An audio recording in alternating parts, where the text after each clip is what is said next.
Добре дошли в рубриката Менажиране на нашия WordPress сайт от DH Studio. Приятно гледане! Сега ще ви покажа как може да менажирате вашата галерия. От административния панел натискате на бутона Галерия, след това на добавяне на снимки.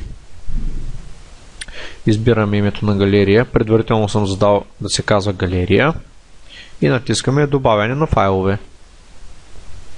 Избираме файла, който ще качим, test.png, и натискаме Start Upload, за да се качи. След като файла е качен, е необходимо да влезем в съответната галерия, която се казва Галерия. Влизаме вътре и натискаме на този бутон Сканирай папката за нови снимки. След като сканирането беше извършено, виждаме и новата снимка. За да запишем всичко това, е необходимо да натиснем този бутон Запиши промените. След като записахме тези промени, отваряме сайта и обновяваме.